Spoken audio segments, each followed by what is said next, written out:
Mr. Shantanu, once business starts moving again, after 15 days when the lockdown is lifted, and hopefully it is lifted at that time, what advice would you give people on how best to handle and prepare for the upcoming challenges and complexities? So, we've discussed so many things. One is at the moment, even if there are procedures available, it is practically impossible to actually go on the road and get all the documentation work done, get the police pass, etc. It's very difficult. Then on top of that, you have the challenges of managing your documentation if you're not fully set up to work from home. There's a driver shortage. There are challenges where even being essential services staff, people are not able to get to the office to actually do work. So, I mean, there's so many challenges abound. What would you recommend, as maybe a simple or complicated solution for manufacturers and traders and even logistics companies? What can they do when this lockdown lifts so that they can actually mitigate a lot of these challenges and complexities? Thanks, Sanjeev. I think I'll touch what you have said and I'll touch what Pratibha and others also have said. See, number one is people should try to clear goods during this lockdown as far as possible. Maybe there is hardship, but we should take special efforts. And my appeal is particularly to importers and exporters that they should participate in active representation to government wherever there is a hardship. And on the other hand, they should also activate their own systems. Like we have heard a lot of people, they have bill of lading, but nobody can deliver or collection is difficult. So I believe people have variety of genuine problem, but I think we need to rise to occasion. Just as some segments of our nation are taking some risk, for example, police or health workers, we need to have some protection safeguards and still be active. Second issue is about identifying what is doable and not doable. Means I'm coming to Pratibha's point about bond or shipping companies delivering goods without original bill of lading. These are topics into itself. We can't cover them in a webinar, a seminar like this and discuss one point, because that one point itself will take half an hour to 1 hour. There are things which are doable, there are things which are not doable, and my appeal to everyone is to find a middle path. What we find these difficult times have done is everybody is wanting rest of the world to do what they want, which is not going to happen. Everybody has some risk, everybody has some restraints. So we have to find a middle path and move ahead, and everybody has to accommodate each other. I think this is the simplest answer I can give to complex issues. Like FICCI is now shown interest in having this. I would request FICCI, Manavji in particular, because he deals with shipping, to pursue all these issues with the government, because FICCI carries good weight with the government for all the issues and kind of become a meeting point for reaching agreement among stakeholders. Like somebody has to take a risk, but to what extent he will take a risk to have an email bond, or tomorrow someone comes with the original bill of lading, we have to give delivery whether we are dead or alive that time. So there are huge things, and it's not us. If we discuss with our liability insurance company, they would also not permit it. The lawyers don't permit it. So we have to find middle path and solutions. And here, one significant suggestion we had given to government, and including minister when we had interaction with him, is government should come out with ad interim notifications for this period, where the contractual obligations against a original bill of lading can be mitigated by electronic form or certain email undertaking. So if that is done, we will have one level of protection and we can go to liability insurance company, even if we have certain issues that follow. A national law or national rule will help us to take up with the liability insurance company for them to protect us. I think that is the simplest way I could deal with this issue. Okay. To you. Thank you. Back to you, Sanju. Thank you. So dear attendees, we are finished with the 2 rounds of questions. It did stretch on to about 10 minutes longer than expected. But at this point, I actually wanted to invite Mr. Juza Mustan or Mr. Mukesh from FICCI, who are part of, who are on the call. And, I would invite them to say something or start off the question list.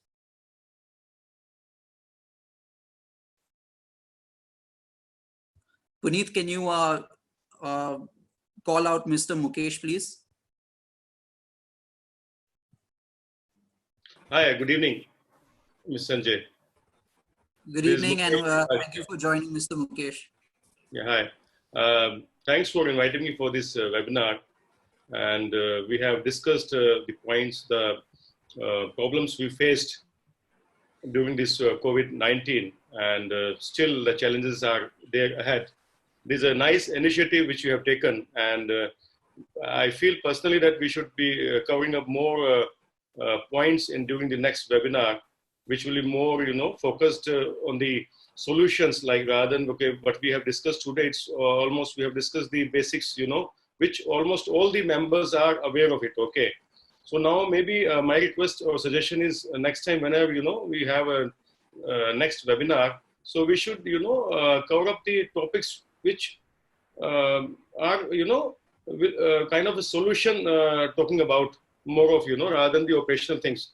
So that's what I wanted to say. And another thing, like which Mr. Aditya Shah and other friends have spoken about, really in road transportation, which I feel the drivers coming back to the vehicles, it's a major pain area.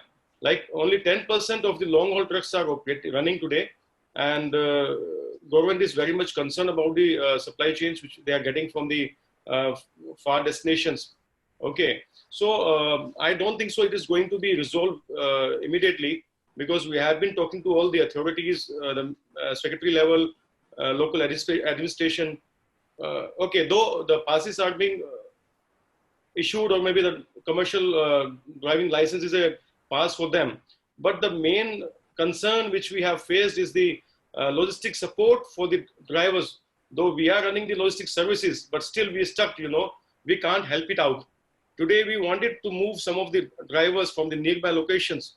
The situation did not allow them, because some of the areas are into red spot. Some of the areas from where they wanted to come, they are not able to move out from there. That's one thing.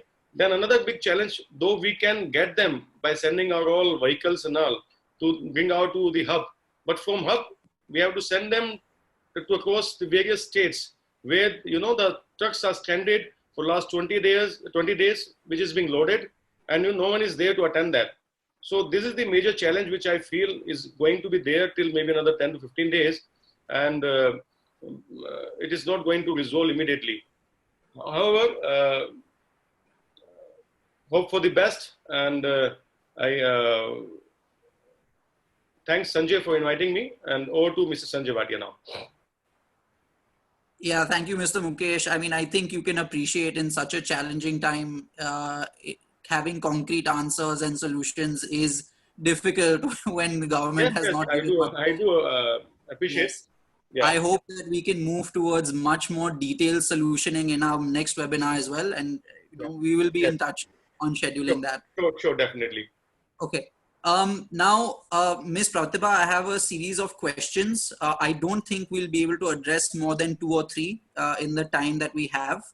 One of the biggest questions that has come up in this webinar is many people are asking about space crunch and high freight rates for land, sea, and air. Is there anything that can be done to combat this situation? You've already mentioned that freight rates are going high even though bunker is low.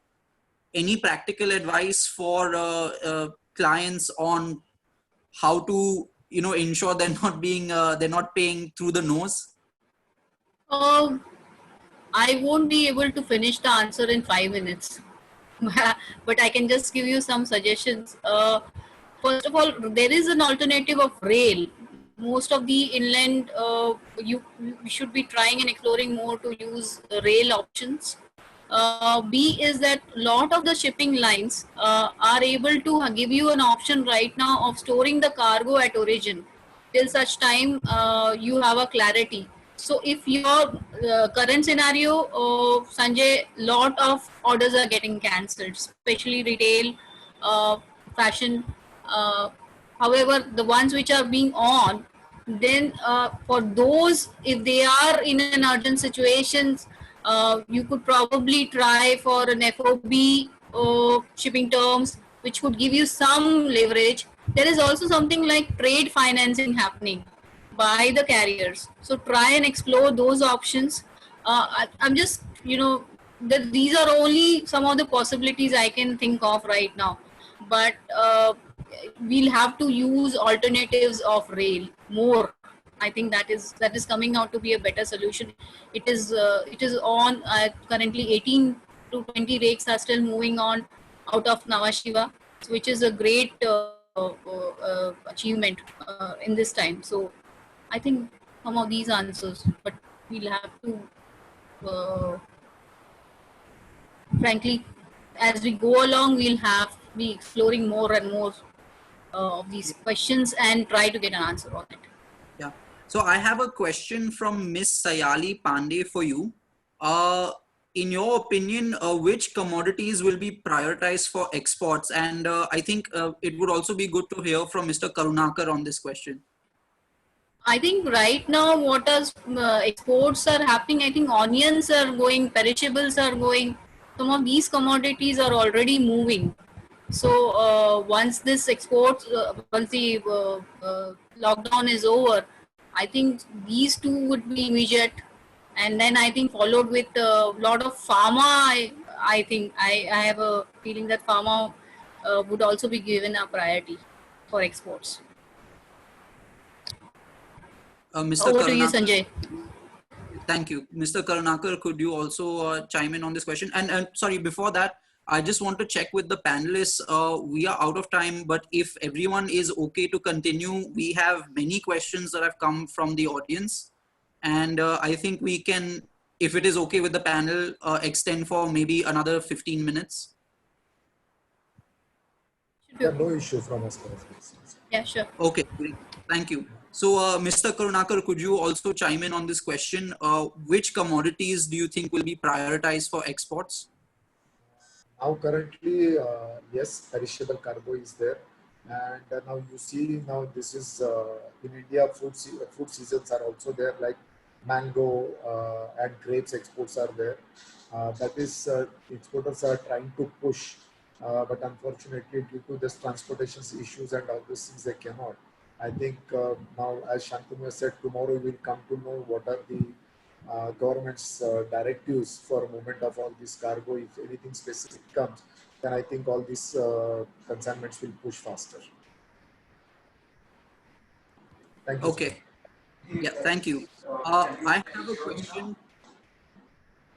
have a question for Aditya Shah from Brijendra Saxena. So Mr. Brijendra is asking that he has seen news of goods being stolen from abandoned trucks. Will this loss be covered by insurance? I think if it is covered by an all marine transit insurance, it should be covered. It's insured then. Yeah, if it is insured either by the customer or by the transporter, it will be covered under insurance clause. Yes, Mr. Shantanu, you have something to add here? See, nowadays there is a concept of paper insurance, and lot of customers go for paper insurance, which is like a very cheap insurance, not worth the piece of paper on which it is printed, and they almost don't cover anything. So whether it will be covered under insurance or not depends on the policy provisions. There can't be a yes and no answer for it.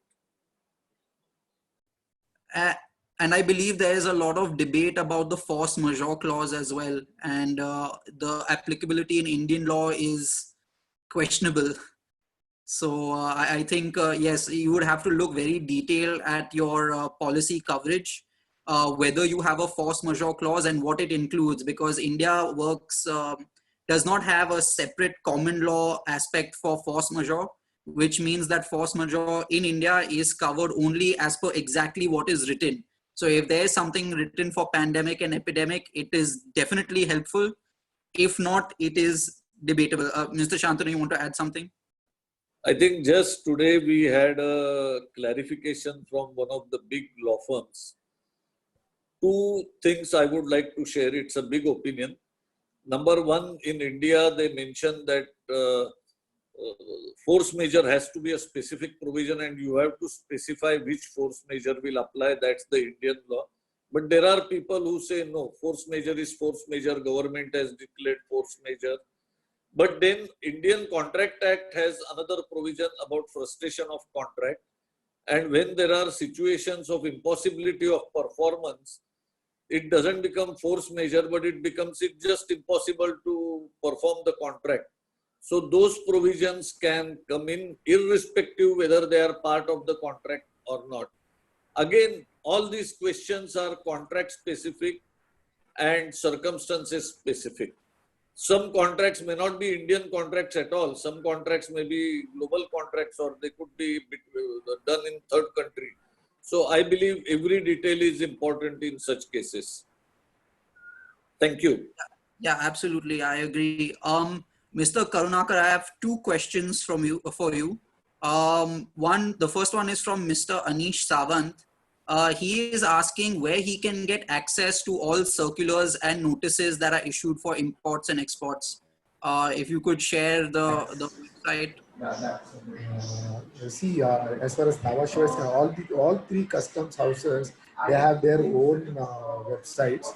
If you go to Nhava Sheva Customs, there in the beginning, measures of COVID-19, they have mentioned. And if you click all the public notices, you will get like Air Cargo Complex and Mumbai Customs. You can go to their site, or otherwise, we have in our BCBA portal also all these public.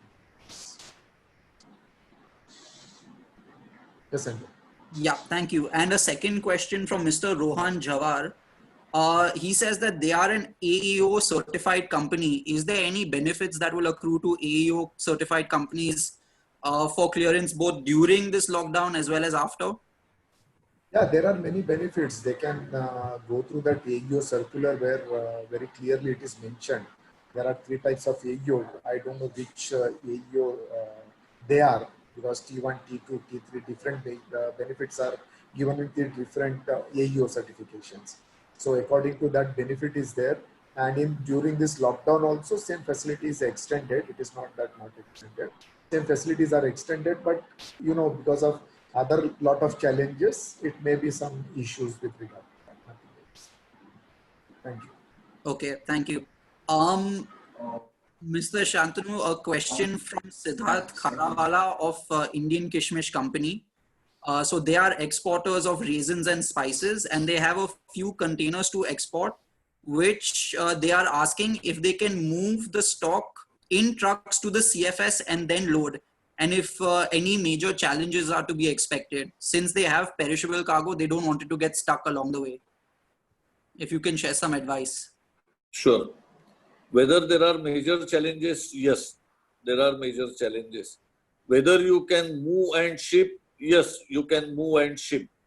See, while CFS in some circulars said custom brokers are not coming, but wherever we have tried to go for clearance, we find they don't have workers, they don't have forklift operators, they don't have somebody to stuff the containers. So I think the exporter has to check which container freight station will be used, whether they have the ability to stuff containers at that time, whether have the workers and those workers are skilled enough to stuff the containers, because not all workers can do all kind of job. So you will have to find out. So theoretically, yes, theoretically every government machinery will support you, be it customs, be it port authority, be it police, everyone will support you. But if you feel you don't want to take any chances, there will be some chances you will have to take. And if I were in your place, I will go ahead with these chances and not wait until 3rd May, because 3rd May situation is going to be very different. If everyone comes suddenly everyone comes together, there will be a chaos, and in India, everybody likes to jump the queue. Everybody wants he should get priority, and it is not going to happen. So I will still encourage him to calculate his risk and benefit and discuss with his service providers, all the service providers in chain, and be a role model example for everyone. We'll all appreciate that. Yeah. So actually related to this, I wanted to ask a question to Aditya. I think the way the situation is progressing right now, or what Mr. Shantanu pointed out, is almost inevitable. There will be a big rush for trucks and truck drivers in as soon as this lockdown is lifted. We have discussed in the panel itself that it will take time, but is there any sort of advanced planning you think that importers, exporters, shippers, manufacturers, traders can do in order to actually jump the queue? So if you come at the last second and expect priority, yes, that's definitely going to be very difficult. What sort of advanced planning would you look to receive from your clients so that you can actually make their shipments happen as soon as the lockdown is lifted?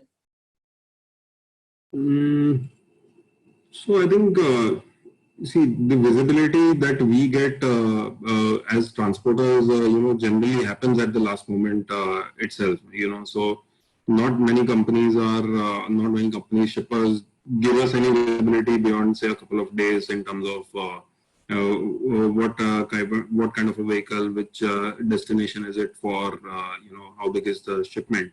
So that I think will definitely help if any of the shippers or the companies are having a visibility for at least 15 or 20 days of supplies. I think they should openly discuss with their service provider, because again, as I said, that the type of vehicle, the driver for that vehicle, the destination that we are talking about, all those metrics will matter in terms of planning. So I think we should give as much visibility as possible. Again, as I said, we don't really as an industry have an answer that whether in those 15 days also things will be there for everyone, to their desired level. But at least looking at the cargo, looking at the essentiality of that cargo is something that we can openly discuss with the shippers and figure out that if it is a 100-ton consignment, then can it be planned so that I can give 60 or 70% focus to this cargo versus the other inquiry that is lined up for me. So I think, and the most important thing again is that these vehicles ultimately should be ensured that at the delivery end also we are not facing the challenges, because that will be definitely not a good thing in a scenario where we are facing shortage of trucks, that the vehicles get stranded at the point of delivery, and unfortunately it waste time for everyone. So at least those planning are also expected, that the vehicle turnaround is fast, because it's a service to the industry. It's not only for those shippers. The moment that vehicle is available, there is some other cargo in those centers which is made available. So unfortunately, we don't want those experiences where vehicles get loaded, and at the delivery end again you get a pile up of vehicles which are unable to unload. That will be actually a disservice to the entire industry. So I would expect at least a 15-day planning in terms of what is loaded, what is the delivery and readiness for the factory or the warehouse or whosoever is receiving the shipment, to be able to unload it as fast as possible and empty the vehicle so that we can rotate it back with some other clients for an export shipment probably. Okay. So I think that's the only clarity that we can probably work with every shipper right now. But you do anticipate that advanced planning would help you and therefore would give the shipper who needs to move the cargo, it would give them a leg up in jumping this priority queue, right? I think as early as possible, whenever it is discussed, let's not. I mean, it's a request that transportation should not be thought of at the last stage. People would have visibility of some export shipment. being flown from the world is supposed to arrive and then will supposed to move. The more transparency we can get, we can probably plan our services and vehicles accordingly in advance. PTL services, as I said, PTL services is still a question mark for the industry as such right now, because it requires a big network to operate. But PTL is something, again, the more time that we have in terms of getting the information for which centers it is supposed to move. So at the day when we start operating our PTL, we are able to get a full truck worth of load, and it benefits all commercially as well with that kind of a load. So I think early planning, planning the delivery and ease for the transporter, I think these are the two things which people should probably start discussing as early as possible. Okay, great. Thank you. I have a question for Ms. Pratibha from Ramesh Kothari of StanChem. And the question is that they have already picked up the containers before lockdown, but the material has not reached yet, and the empty container is still with them. Can you share some feedback on what sort of detention charges are to be expected, and how? Can you just repeat? This is an export consignment, and they picked up the container. Sorry, Yes. What is the question? Yes, export consignment. They've picked up the container before lockdown, but material has not reached, and they still have possession of the container. So they would like to know how to manage detention charges. Yeah, this is, but most of the shipping lines from March 22nd to April 14th, they had declared that they would be waiving off the detention charges. So since I think he has to apply and talk to the shipping line and explain the situation. This is completely out of his control. That things have happened, and he could not get hold of the material. After 14th of April, shipping lines are in discussion, and I think there will be an extension. I've heard that, but I'm not sure. So I'm just waiting for the news to come. But yes, he can talk to the shipping line for a waiver. Yeah, I agree. I think the chance of a waiver is very, very high. It just depends on the shipping line specifically that he is dealing with. But I am sure that will not become a big issue. So anyway, Yes. Thank you, everyone. Thank you for your time. We are unfortunately at the end. I think we've stretched our full 15 minutes, and we have so many questions, but I don't think we can go on much further. So I just wanted to take 1 minute or so to, give a vote of thanks. Most importantly, I'd like to thank all of our esteemed panelists for joining us and sharing their insights. And in the Q&A session where we started getting into some of the meat of it, I think some concrete answers have come out, and a way forward for, certain specific cases. I'd also like to thank Mr. Manab Majmudar and Mr. Juzar Mustan of Fitchi for agreeing to co-host with Freightwala. And of course, all of the attendees who have joined us today. I hope you have gotten a better grasp of how to handle the situation. As Mr. Shantanu pointed out, every single item we talk about can be a full 1.5 hour webinar in itself. How to handle transportation, how to handle bill of ladings. What we have endeavored to do in this one is give you a broad overview of what's happening and cover some high level basic questions. In the coming days, we hope to co-host more webinars with Fitchi. And of course, we will be circulating the recording of today's webinar and the key highlights to all of our attendees as soon as possible. Thank you all again for joining in, and see you soon. Thank you so much. Thank you. Thank you, Sanjay. Thanks. Thank you, Sanjay. Thank you. Thank you. Thank you.